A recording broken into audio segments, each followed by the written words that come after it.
¿Qué es la anatomía de una iglesia? Este es otro episodio de Talleres para Líderes en la Iglesia.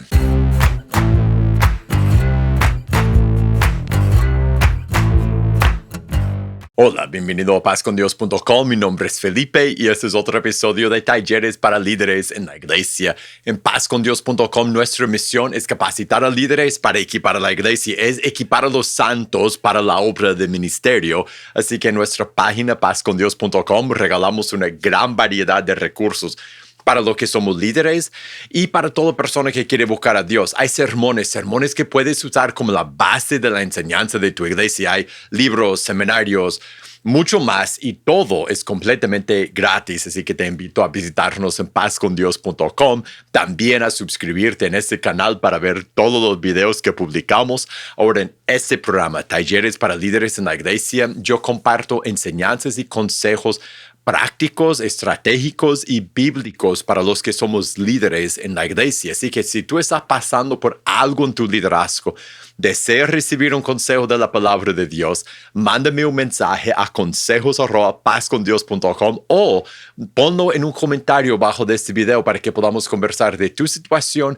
en un episodio en el futuro. Ahora, en este episodio de Talleres para Líderes en la Iglesia, vamos a ver la anatomía de una iglesia. ¿Cómo debe ser una iglesia saludable? ¿Cuáles son los componentes? Y yo diría que son tres componentes importantes, grandes, de lo que debería ser una iglesia funcional, saludable, una iglesia llena de vida. ¿Por qué es importante ver eso para nosotros los que somos líderes? Bueno, para empezar, nosotros tenemos que saber qué es lo que estamos construyendo, cuál es la meta, qué es, si la iglesia es un edificio, y no es un edificio, pero si fuera un edificio, cuál es la compostura de ese edificio que estamos construyendo, cuál es la anatomía de una iglesia saludable.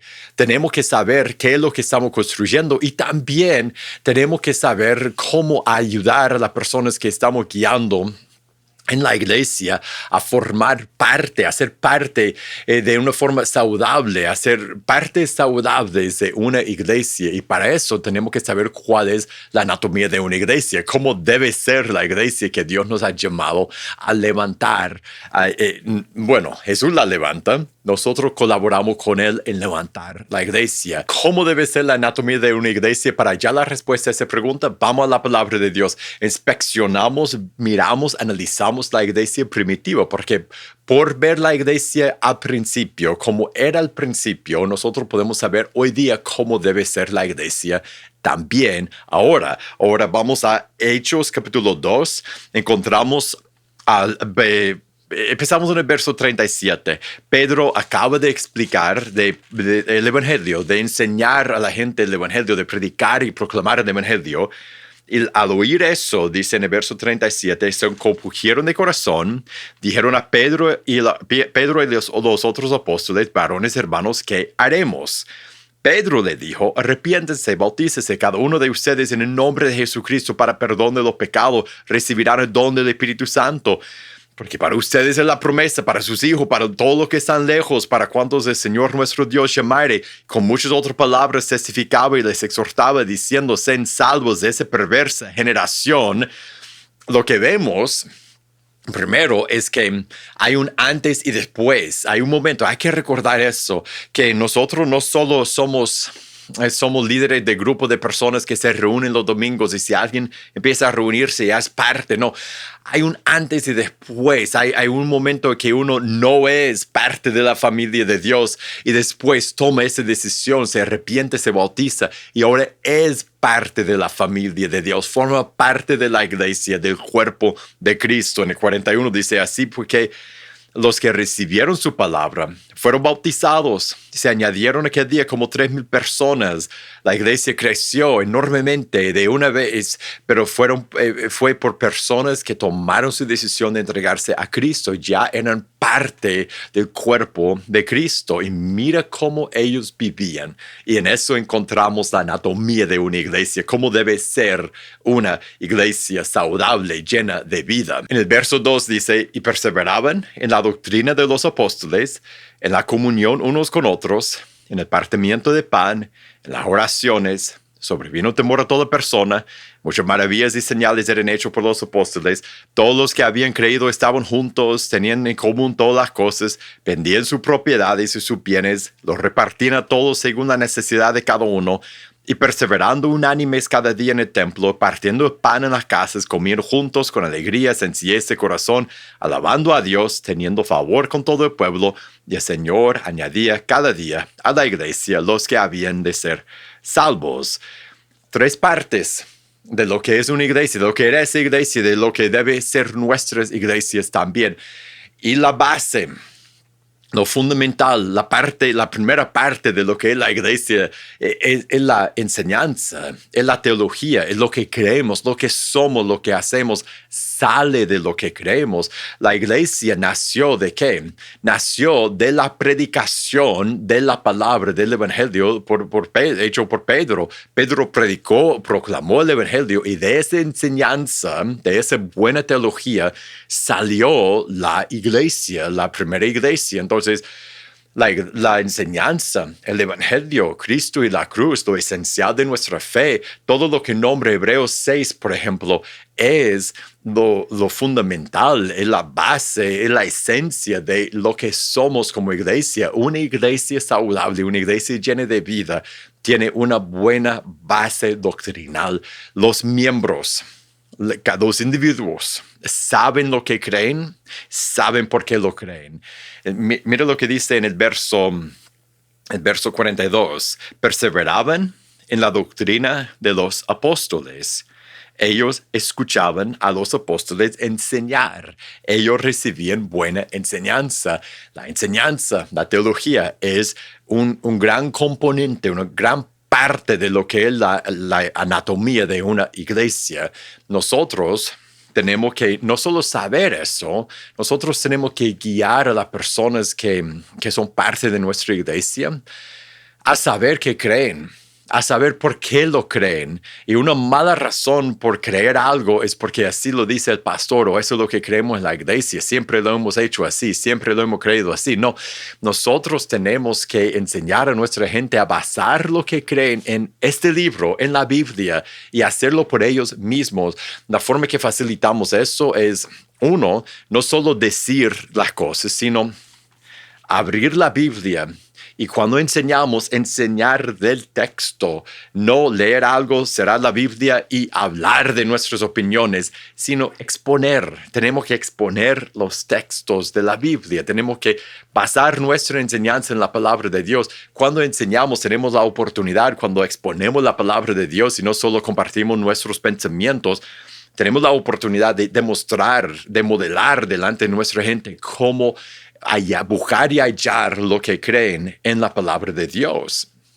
Tenemos que modelarlo. También tenemos que animar activamente a las personas que guiamos a leer sus Biblias. No solo domingos, todos los días, lee tu Biblia a basar lo que creen en la palabra de Dios. Tenemos que enseñarles a buscar qué es lo que Dios dice de eso, qué dice Dios del otro. ¿Tienes una pregunta? Bueno, la Biblia dice aquí, no solo yo pienso, tenemos que enseñarles a buscar sus respuestas en la palabra de Dios, a leer la Biblia por sí mismos para que ellos puedan tener una fe basada en una buena doctrina, buena teología basada en la palabra de Dios.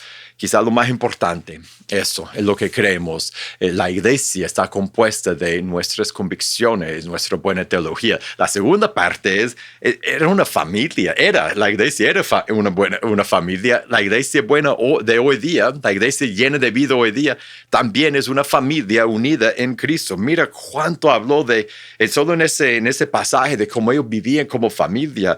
En el verso 42 dice, en la comunión los unos con los otros, en el partimiento de pan, en las oraciones. En el verso 44 tenían todo en común. En el verso 45 vendían sus cosas para ayudar a los que tenían necesidad. Eso es vivir como familia. En el verso 46 se reunían en el templo, en grupo grande. También partían pan en las casas. Esos son grupos más pequeños. Comían juntos. Ellos vivían como familia. Alababan a Dios juntos. Ellos vivían como familia, no solo como personas. Eran personas que asistían a la misma reunión cada domingo. Eran una familia. La segunda parte de la anatomía de una iglesia es que es una familia. Nosotros, si somos líderes de la familia de Dios, tenemos que guiar a las personas que guiamos a ser familia. Eso significa crear oportunidades para que pasen tiempo juntos. En nuestra iglesia son los grupos de comunidad. Esa es una de las grandes formas de que nosotros ponemos la oportunidad a que se desarrolle el sentir de familia entre los miembros de la iglesia. Cada iglesia es diferente. Cada iglesia tiene que buscar cómo facilitar esa clase de involucramiento entre semana en la vida de cada uno, de que comparten sus vidas. Esa es la meta y nosotros como líderes tenemos que ayudar a la persona que guiamos a aprender a compartir su vida con sus hermanos y vivir como familia.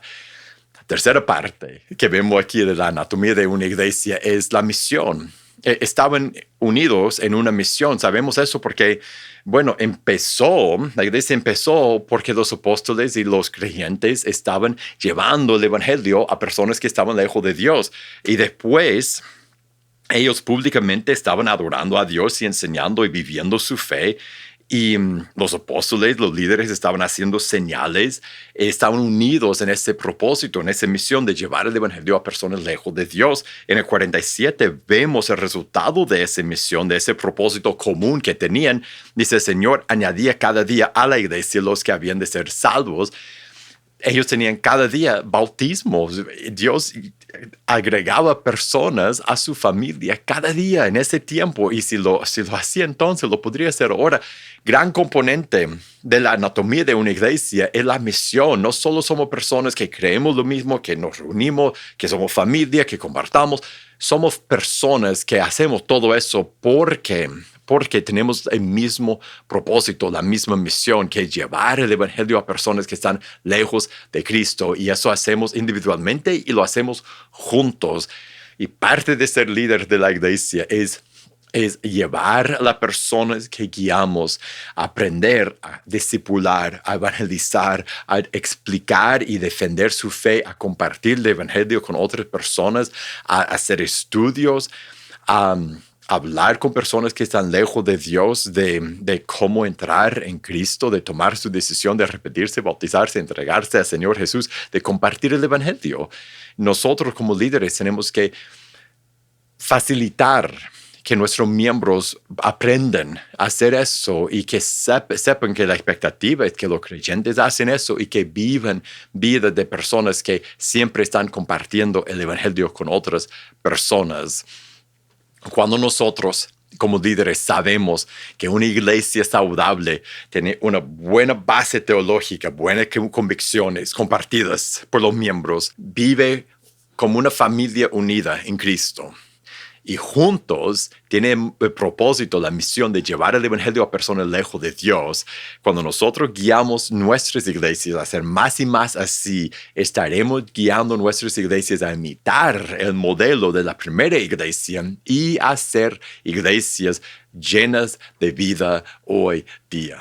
Gracias por pasar ese tiempo conmigo. Gracias por las preguntas que siempre me envían. Si tú tienes una pregunta acerca de algo que te está pasando en tu ministerio, mándame un mensaje con los detalles de tu situación a consejos@pazcondios.com o déjemelo en un comentario abajo de este video para que podamos conversar de tu situación en un episodio en el futuro. Si te gustó este episodio, te voy a invitar a que lo compartas con otra persona para más recursos como este, y como seminarios, sermones, libros, todo completamente gratis. Búscanos en pazcondios.com y te voy a animar a que suscriban a este canal aquí en YouTube para ver todos los videos que publicamos. Que Dios les bendiga y nos veremos en la próxima.